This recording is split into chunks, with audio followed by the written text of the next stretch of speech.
Everybody, मैं doctor Taufiq Hussain, associate professor in higher education. आज हम एक नई डायनेस्टी तुगलक डायनेस्टी के बारे में चर्चा करेंगे और तुगलक डायनेस्टी के संस्थापक गयासुद्दीन तुगलक के विषय में चर्चा करेंगे। इससे पहले गयासुद्दीन तुगलक के विषय में हम अध्ययन करें, हमें पिछले व्याख्यान में अलाउद्दीन खिलजी के विषय में हमने चर्चा की थी और हमने कहा था कि 1316 में उसकी मृत्यु हो जाती है और उनकी मृत्यु के अलाउद्दीन खिलजी की मृत्यु के पश्चात जो दिल्ली सल्तनत का जो शासक है वो उसका लड़का शिहाबुद्दीन उमर है, वो शासक बनता है और उसके समय सारी सत्ता है वो मलिक काफूर के हाथ में रहती है और शिहाबुद्दीन उमर है वो 35 दिन ही सत्ता में रहता है।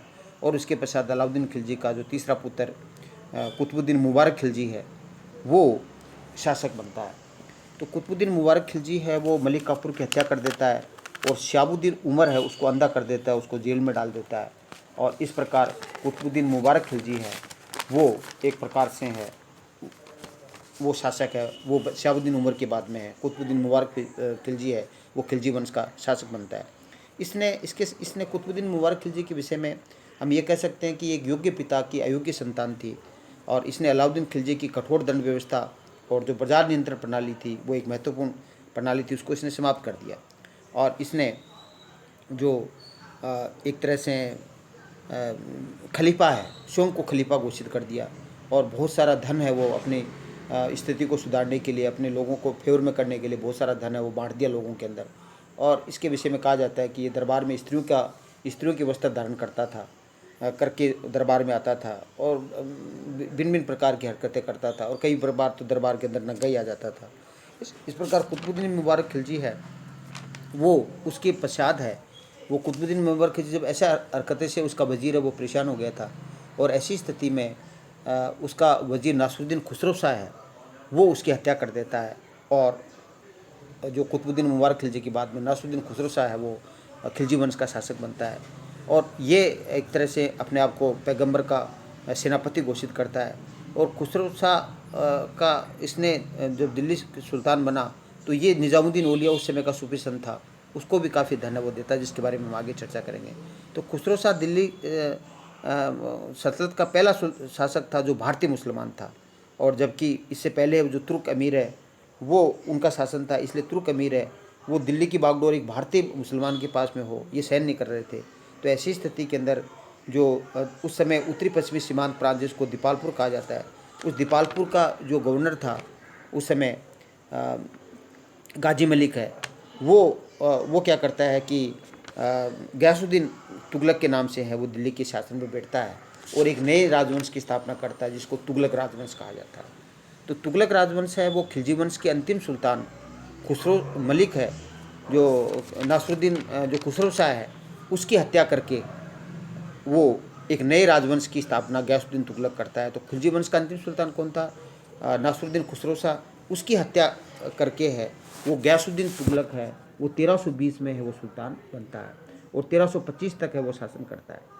तो गयासुद्दीन तुगलक है के विषय में हम ये कह सकते हैं कि गयासुद्दीन जो तुगलक है वो गाजी मलिक जिसका नाम था और उत्तरी पश्चिमी सीमांत प्रांत का गवर्नर था और वो गयासुद्दीन तुगलक के नाम से है वो शासक बनता है और गाजी की उपाधि वो धारण करता है। और गाजी की उपाधि वो इसलिए धारण करता है क्योंकि उसने मंगोलों को काफ़ी उत्तरी पश्चिमी सीमांत प्रांत का गवर्नर था और इसलिए उसने मंगोलों को काफ़ी संख्या में वध किया और मंगोलों को वध करने के उपलक्ष्य में इसने गाजी की उपाधि धारण की और दिल्ली सल्तनत का पहला सुल्तान था जिसने गाजी की उपाधि धारण की, अर्थात विधर्मियों को नष्ट करने वाला। अब जहाँ तक हम गयासुद्दीन तुगलक की उपलब्धियों की हम चर्चा करते हैं तो गयासुद्दीन तुगलक ने एक तो बंगाल के विद्रोह का दमन किया और उसको बंगाल को जीत करके है उसको दिल्ली सल्तनत में मिला लिया, क्योंकि बंगाल हमेशा भी सल्तनत काल के लिए एक तरह से प्रॉब्लम ही रही, क्योंकि उन्होंने बंगाल ने कभी सल्तनत को सल्तनत के जो केंद्रीय शासक है उसके अधीन रहना पसंद नहीं किया। तो गयासुद्दीन तुगलक पहला शासक था जिसने गयासुद्दीन तुगलक का उसने 1325 में वो बंगाल को जीत करके है वो दिल्ली सल्तनत में मिला लिया। गयासुद्दीन तुगलक ने जो एक अलाउद्दीन खिलजी की जो दक्षिण नीति थी जिसके अंतर्गत है वो दक्षिण के राज्यों को एक तरह से उनसे कर वसूल करना है और अधीनता स्वीकार करने की नीति अपनाई थी। गयासुद्दीन तुगलक ने अलाउद्दीन खिलजी की इस नीति को बदल दिया और उसने दक्षिण के विलीनीकरण की नीति अपनाई और इसने क्या किया कि जो दक्षिण के अंदर जो वारंगल था, काकती था, उसको जीत करके दिल्ली सल्तनत में मिला लिया और उसका नाम बदल करके सुल्तानपुर कर दिया। तो इस तरह से इसकी दो विजय हैं, एक वारंगल है और एक बंगाल। तो दोनों प्रदेशों को है वो जीत करके उसने दिल्ली सल्तनत में मिला करके दिल्ली सल्तनत के अपने साम्राज्य का विस्तार है वो किया। तो गयासुद्दीन तुगलक ने एक तो अपने जीवन काल के अंदर इसकी और उपलब्धियों की बात करते हैं कि इसने अपने स्वयं के मकबरा है वो तुगलकाबाद में बनाया, और ये भारत का पहला मकबरा है जिसका पूरा का पूरा गुंबज है वो सफ़ेद संगमरमर का बना हुआ है। और तुगलकाबाद जो नगर है वो जो कि ओखला के अंदर दिल्ली के अंदर है, इस तुगलकाबाद नगर की स्थापना करने का श्रेय भी किसको जा जाता है? गयासुद्दीन तुगलक को जाता है। और सल्तनत काल के सुल्तानों के द्वारा बसाया गया ये एक महत्वपूर्ण नगर था। इसके समय में जो गयासुद्दीन तुगलक है एक ऐसा शासक था जिसने कृषि व्यवस्था को सुदृढ़ करने का प्रथम प्रयास किया। सल्तनत काल का पहला शासक था जिसने कृषि व्यवस्था को सुदृढ़ करने का प्रयास किया, किसानों के हित को ध्यान में रख करके। और एक दिल्ली सल्तनत का पहला सुल्तान था जिसने एक सुदृढ़ कृषि व्यवस्था लागू की जो किसानों की भलाई के लिए, जिसका उद्देश्य किसानों की भलाई करना था। तो गयासुद्दीन तुगलक द्वारा जो भूरास्व नीति अपनाई गई उसने अलाउद्दीन खिलजी की कठोर नीति और जो इसके जो उत्तराधिकारी तुगलक सुल्तान थे उनकी जो उदार नीति है उसके बीच का रास्ता अपनाया। और जो गयासुद्दीन तुगलक है उसके सुधार का जो उद्देश्य है, जो कृषि में सुधार का जो उद्देश्य है या लैंड रेवेन्यू रिफॉर्म का जो मुख्य उद्देश्य है वो कृषि भूमि का विस्तार करना था और किसानों की आर्थिक दशा को सुधारना था। जबकि अलाउद्दीन खिलजी का उद्देश्य क्या था? अपने खजाने में वृद्धि करना था जिससे कि वो एक विशाल सेना है वो रख सके। और अलाउद्दीन खिलजी के समय जो भूमिकर की दर है वो 50% थी, क्योंकि किसानों से कोई लेना देना नहीं था। जबकि गयासुद्दीन तुगलक ने जो भूराजस्व की दर है वो 50% से घटा करके 1/3 है वो कर दी। अलाउद्दीन खिलजी के समय भूराजस्व निर्धारण की पैमाइश पद्धति थी, गयासुद्दीन तुगलक ने उसको बदल दिया और उसके स्थान पर जो अलाउद्दीन खिलजी से पहले की जो गलाबख्शी पद्धति थी, जो खड़ी फसल पर ही एक तरह से भूराजस्व का निर्धारण किया जाता था, उसको पुनः लागू कर दिया। अलाउद्दीन खिलजी ने, जैसे आप जानते हैं कि खूद मुकद्दम और चौधरी जो राजस्व अधिकारी थे उनके विशेष अधिकारों को उन्होंने उनको ख़त्म कर दिया जो विशेष अधिकार है उनको ख़त्म कर दिया था। गयासुद्दीन तुगलक ने पुनः उनके विशेष अधिकार दे दिए और उनकी व्यक्तिगत भूमि और चरागाह पर भी उनको भूमि कर से वो मुक्त कर दिया। जबकि अलाउद्दीन खिलजी के समय ऐसा नहीं था। और उसने अब गयासुद्दीन तुगलक ने एक आदेश जारी किया कि भविष्य में जो राजस्व अधिकारी यदि कोई भ्रष्टाचार करते हैं तो अलाउद्दीन खिलजी के समय तो उनको कठोर दंड की व्यवस्था थी, जबकि अब इन्होंने गयासुद्दीन तुगलक ने थोड़ी उदारता बरती कि यदि कोई भूरास्व अधिकारी 0.5% 1% यदि बेईमानी करता है तो उसको माफ़ कर दिया जाना चाहिए, और इससे ज़्यादा यदि वो अपराध करता है तो उसको कठोर दंड देने का प्रावधान किया था। उसने अलाउद्दीन खिलजी ने ये आदेश भी जारी किया कि भूमिकर निर्धारण के समय किसानों के साथ अधिक कठोरता नहीं बरती जाए, और किंतु साथ ही भूमिकर वसूली के समय उनके साथ है वो अत्यधिक उदारता दिखाई जाए। ये अलाउद्दीन खिलजी ने कहा कि मतलब भूरास्व निर्धारण हो उस समय कठोरता, मतलब उस समय लिबरल रुख अपनाया जाए, लेकिन वसूली है उसके अंदर कठोरता बरती जाए।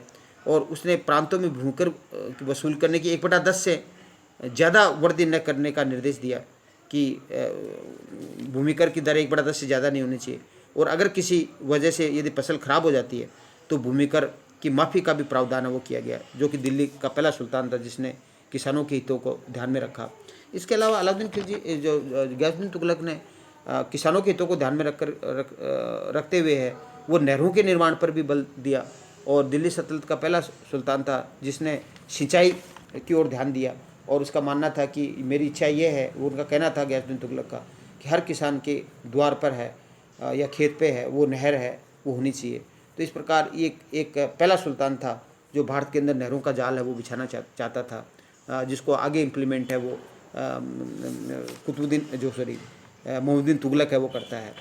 इसके समय की एक महत्वपूर्ण घटना यह है कि जैसे जो खिलजी वंश का अंतिम सुल्तान था नासिरुद्दीन खुसरो शाह, वो क्या करता है? नासिरुद्दीन खुसरो शाह है वो एक प्रकार से जो नासिरुद्दीन खुसरो शाह है वो जो एक प्रकार से जो काफ़ी धन है वो बांटता है लोगों को, और निज़ामुद्दीन औलिया को भी वो काफ़ी धन देता है। लेकिन जब गयासुद्दीन तुगलक बंगाल अभियान में था तो उसने सोचा कि वो जो सूफी संत निज़ामुद्दीन औलिया था उससे वो पैसा वसूल करे, इसके लिए लेटर लिखता है।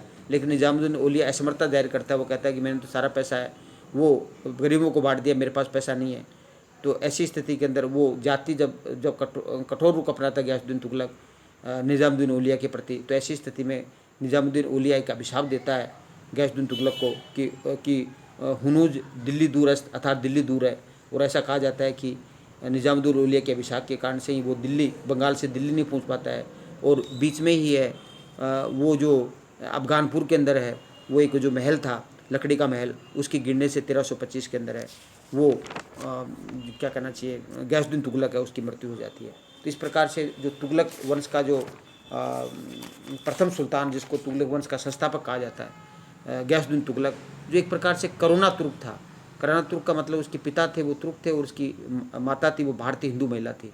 इस तरह से इसको मिश्रित तुर्क कहा जाता है।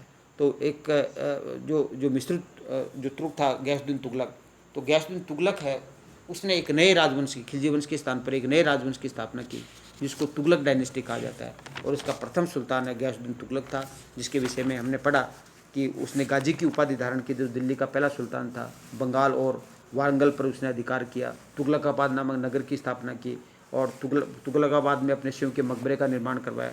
और किस तरह से भूराजस्व जो आपकी कृषि व्यवस्था को सुदृढ़ करने का जो प्रथम प्रयास है वो गयासुद्दीन तुगलक ने किया, और किस प्रकार उसने भूराजस्व की दर को, जो दिल्ली सल्तनत के अंदर सबसे कम थी, 1/3 कर दी। पैमाइश की पद्धति के स्थान पर गलाबख्शी की खूद मुकद्दर चौधरी के विशेषाधिकारों को खत्म कर दिया, और उसने अधिकारियों के भ्रष्टाचार पर भी थोड़ी लिबरल रुख अपनाया।